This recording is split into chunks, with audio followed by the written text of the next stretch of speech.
Egunon, bideo honen bidez ikasiko dugu Blogger plataforman blog bat sortzen. Dakizuen bezala, lehenengo baldintza Gmail kontu bat izatea da. Beraz, Gmail kontu bat ez daukazuen ontzat, hurrengo pausoak jarraitu beharko dituzue. Googlera sartu behar duzue, eta behin Googlen zaudetela, hemen goian ikusiko duzue Gmail botoia. Beste aukera balditzateke, hemengo helbidean Gmail jartzea edo Googlen bertan Gmail bilatzea. Baina beno, gure kasuan, modu azkarren egingo dugu, eta Gmail botoiari emango diogu. Dagoeneko Gmail kontu bat baldin badaukazue, hemen sartu beharko dituzue zuen erabiltzaile izena eta pasahitza. Gure kasuan Gmail konturik ez dugunaz, berri bat sortuko dugu, eta horretarako más opciones botoiari emango diogu. Eta hemen, crear cuenta, kontu bat sortu.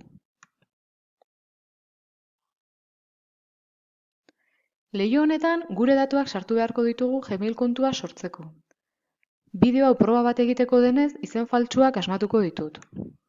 Adibidez, Ane Gartzia. Erabiltzaile izena, hau izango da gure Gmail kontuaren helbidea.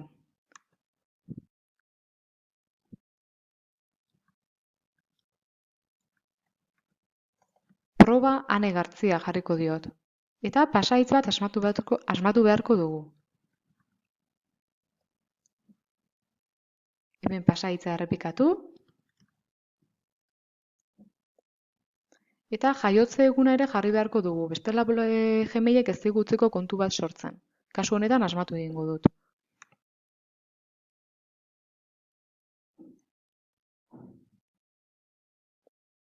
Generoa ere jarriko dugu. Ongi. Eta telefono zenbakia eta beste e-mail bat aukerakoak dira, ez dago derrigorrez jarri beharrik. Beraz, saltatu egingo ditugu kasu honetan.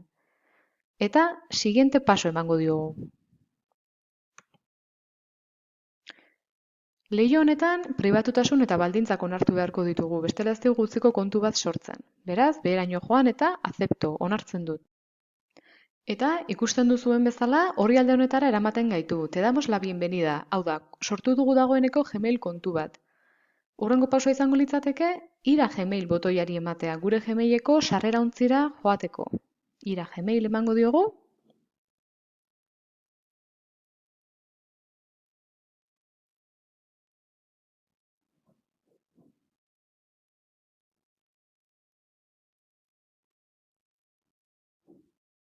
Hemen mezu bat agertuko zaigu, ongi etorri emanez, itxiko dugu.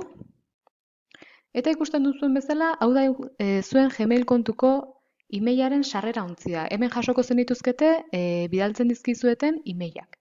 Baina, kasu honetan hori zeu interesatzen, eta guk Gmail kontu bat sortu dugu bloggerren blog bat sortu ahal izateko, ezta?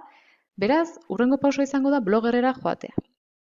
Bloggerrera sartzeko aukera desberdina daude, jarri dezakezue blogger.comen gorian, edo bestela, beste aukera bada, Gmailen gaudenez, Gmailen aplikazioak erabiltzea. Hemengo karratutxo honi emango diogu, hemen ikusiko ditugu Googleen aplikazio desberdinak, gehiago botoiari emango diogu, eta hemen agertzen zaigu blogger.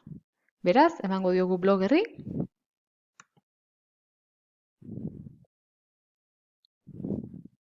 eta sartuko gara bloggerren.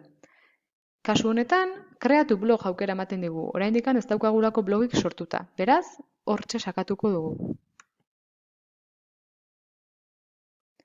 Eta hemen, agertzen zaigu sortu dugun Gmail kontuaren erabiltzaile izena, eta sartu beharko dugu lehen jarritako pasahitza.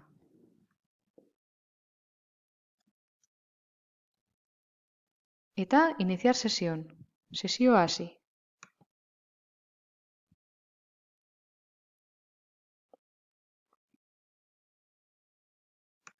Leiho honetan, segurtasun arrazoiengatik eskatzen digu beste e-mail kontu baten helbidea jartzeko. Noizbait e-mail hau blokeatzen bazaigu edo beste e-mailera bidaltzeko hemengo gauzak. Beraz, kasu honetan jarriko dugu beste e-mail bat. Zuen kasuan gomendatzen dizuet gehien erabiltzen duzuen e-mail kontua jartzeko. Eta listo emango diogu.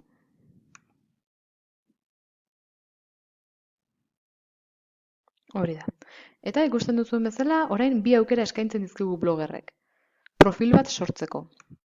Batetik Google Plus profila sortzeko aukera ematen digu, eta bestetik profil murriztua sortzeko aukera ematen digu. Gure kasuan profil murriztua sortuko dugu. Aukera gutxiago ematen ditu, baina oinarrizkoak ematen dizkigunez nahikoa dugu. Oso ondo. Orain, izen bat aukeratu beharko dugu gure profilarentzat.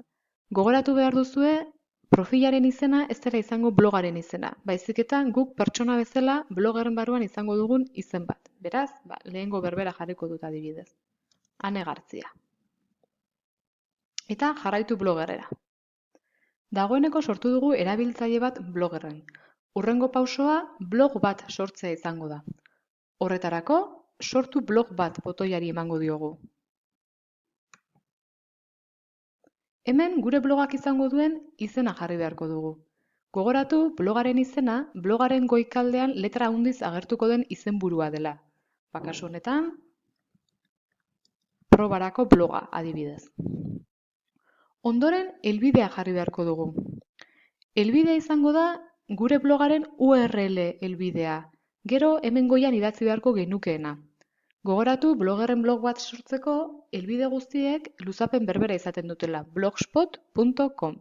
Beraz, guk aukeratu beharko duguna lehenengo zatia izango da. Adibidez,